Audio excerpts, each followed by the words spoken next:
thank you for watching this video.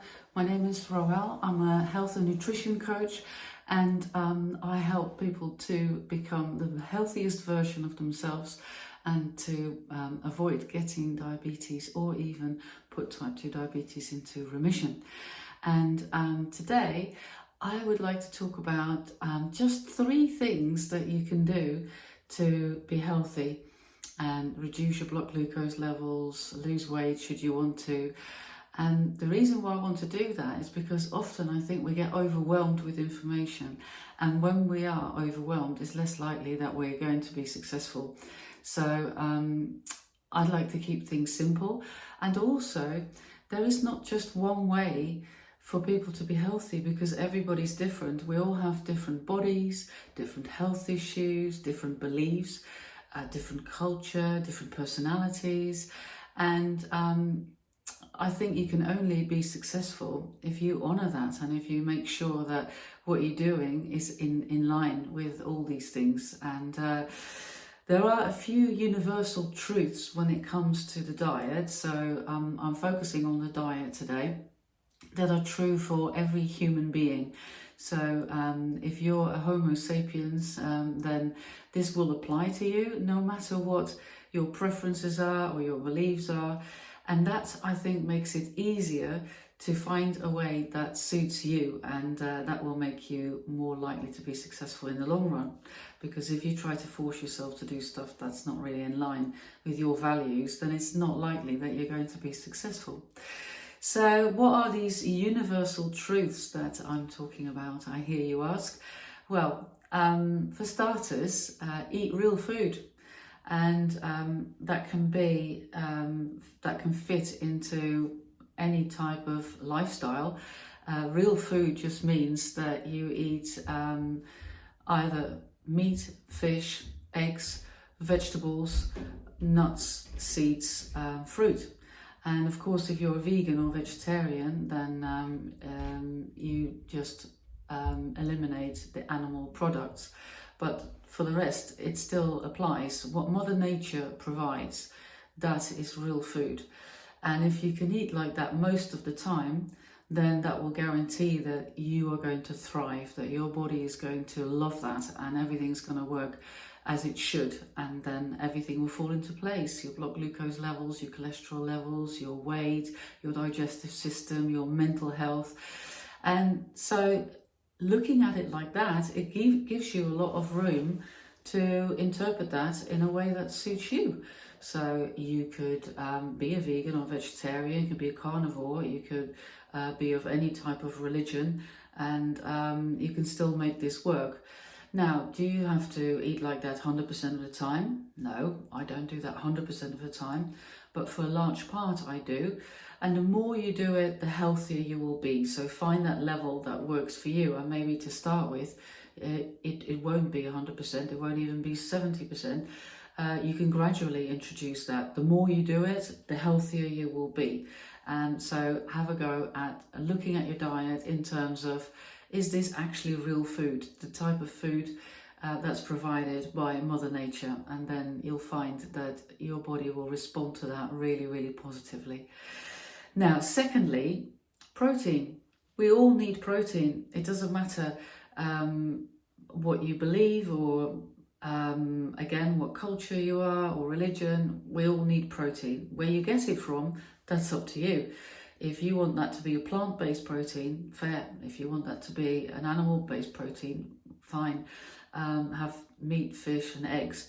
If you're a vegetarian or a vegan, it's probably going to come from plant-based protein sources like soy, pulses like lentils. That doesn't matter, but we all need protein. And yes, you can become very scientific about how much protein do we need, and there is no straight answer to that. And there are lots of calculations floating around of people convinced that it's so many grams of protein per lean body mass weight. But I try not to overcomplicate that again, and just make sure that I have about 3 portions of a protein-rich food, and a portion would be the size and the thickness of the palm of one hand. So that's super easy. That would be 2 eggs, piece of fish or meat this size, or a cupped handful of lentils or any other pulses. You choose. But the protein, you definitely need it. It's non-negotiable for good health. Your body needs it for hormone production, for tissue maintenance and repair. So definitely don't miss that one out. And the last one, number 3, is variety. Don't eat the same stuff all the time. Make sure that you do get loads of different types of food, different colours, different sauces, because then you get a variety of nutrients in your diet, and that will ensure that you have a nice and varied gut biome. That's the type of bacteria that live in your gut, and that's really important for good health as well. So I hope that makes it easier for you. For some people, it is a bit confusing to have these sort of just 3 principles, and then they still have to fill that in themselves. But I like it because it just makes it very flexible and not complicated. Because if you have to be very precise about, oh, I should have this and not have that, and I can't have this but I can have that, I think it's not sustainable for most people. You just get bored with it or annoyed, or you just can't be asked to do it.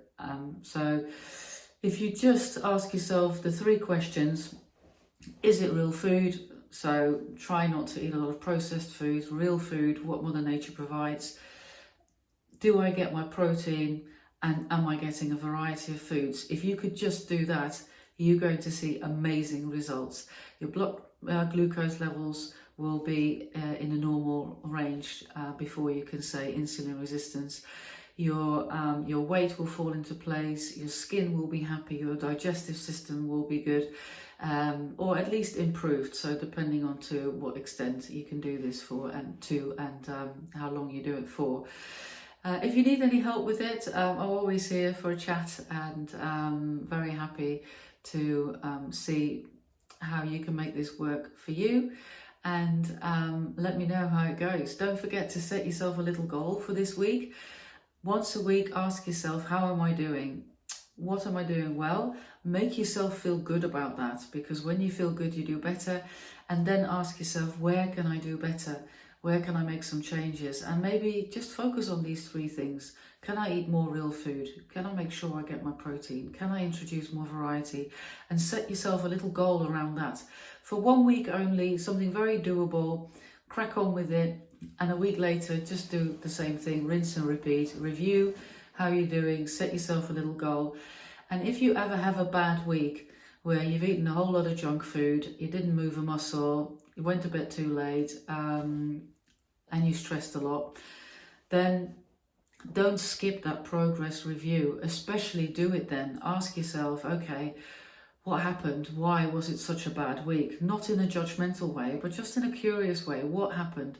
And often you can take something away from that helps you to grow and to improve and to become this person who manages their health on a weekly basis, learning on the way, what went wrong, why did it happen, is there something I can do differently to make it work?